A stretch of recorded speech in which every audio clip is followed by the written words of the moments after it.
This isn't journalism. This isn't reporting. This isn't in any way confronting power. It's conforming to it. It's just power explaining itself in a more and more elaborate way before anyone else gets like the chance to filter it.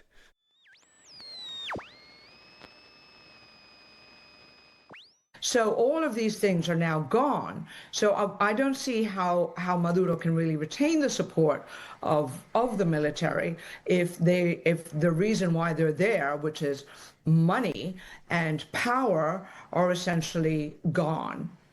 In a That very woman talking private. earlier is like the face, the PR face of this fucking fascist coup.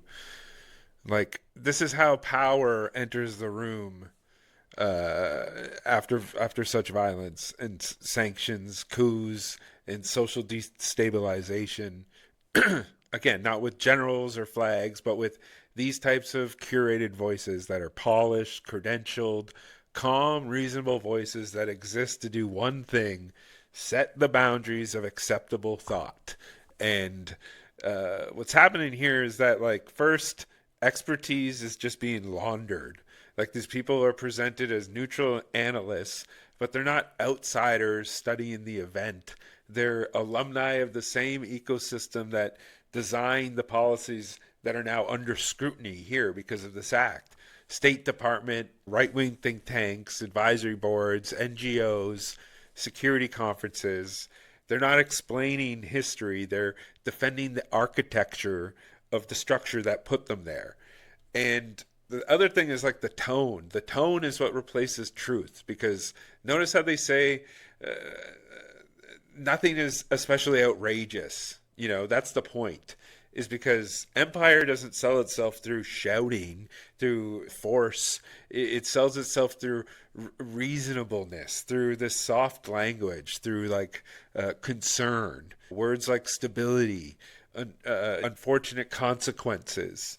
Violence, this type of violence gets reframed as like social management and the direct suffering that people are going to experience because of this becomes so far extracted from the people who are actually making the decisions to inflict this onto people that like the boomerang and the consequence and the demon genie that has been unleashed cannot be put back into the bottle.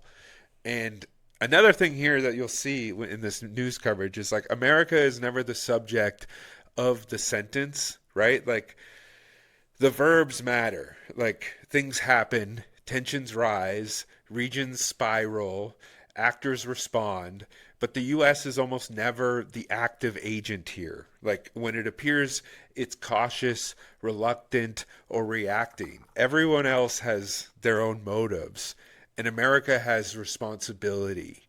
And the debate comes like pre-shrunk because you're allowed to argue about like tactics, timing, optics, whether this was wise, but you're not allowed to ask whether the US has the right to do any of this at all, right? Like that question never makes it onto, at least not in the Western media. I've been watching all Al Jazeera most of the day. Like they are getting that message through quite a bit, but like in the Western media, it's almost never brought up. Like anyone who asks, it is framed as an emotional, extreme, unserious way of approaching this, not in a like this is an illegal invasion and violation of international fucking law and sovereignty, right? And that's another part of this is like memory is just being unwritten in real time before our eyes. Like these news segments that we're seeing today aren't about like what happened this morning. They're about what people will remember 6 months from now. You know, the goal is to fossilize a version of events where these actions were inevitable, regrettable, but ultimately inevitable. And that's why it feels so grotesque to sit here and watch because this isn't journalism, this isn't reporting, this isn't in any way confronting power. It's conforming to it.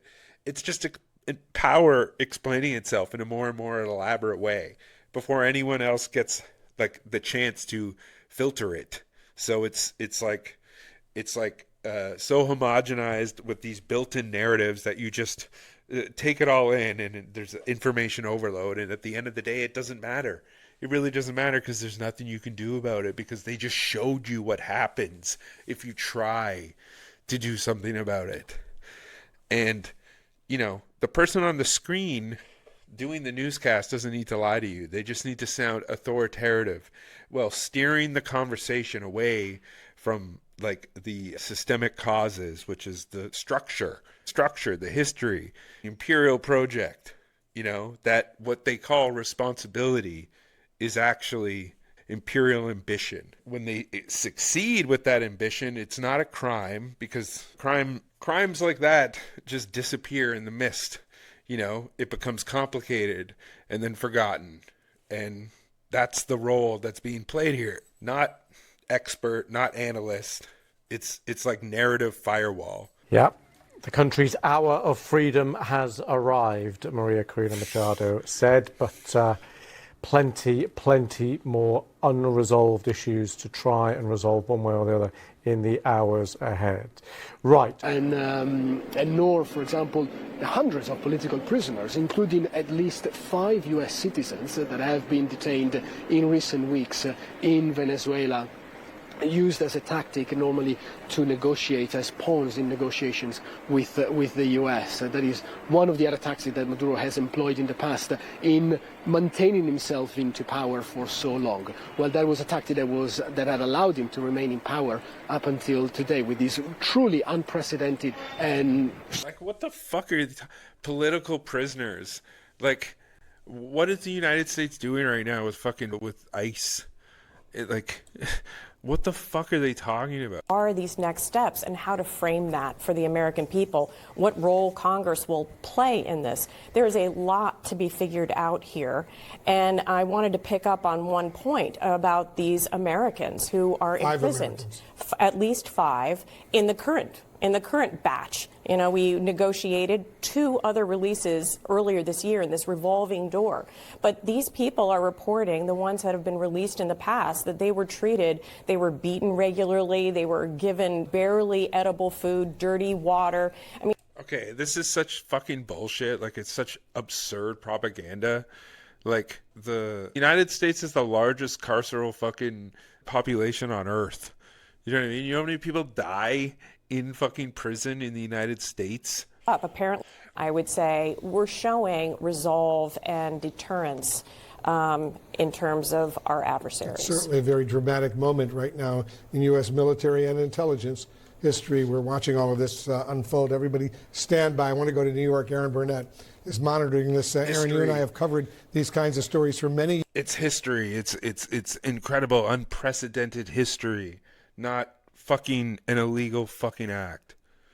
These people are fucking spineless ghouls, fucking laundering crimes of fucking like international war crimes. They keep saying history is being made, an important moment. Like, no one is actually saying like this is a fucking heinous crime unless out watching Al Jazeera. And even on Al Jazeera, like 33% of it is still laundering a heinous crime. However, we're still talking about one of the most anti-democratic and most brutal strongmen, at least in the Americas. I can't handle them just laundering these fucking lies for this fucking heinous crime. Like, these people need to be, like, all of these people who are fucking, who are towing this fucking line need to be, need to face consequences and be held accountable for what they're fucking doing here. Like, all of the fucking typists and stenographers need to be fucking held to account.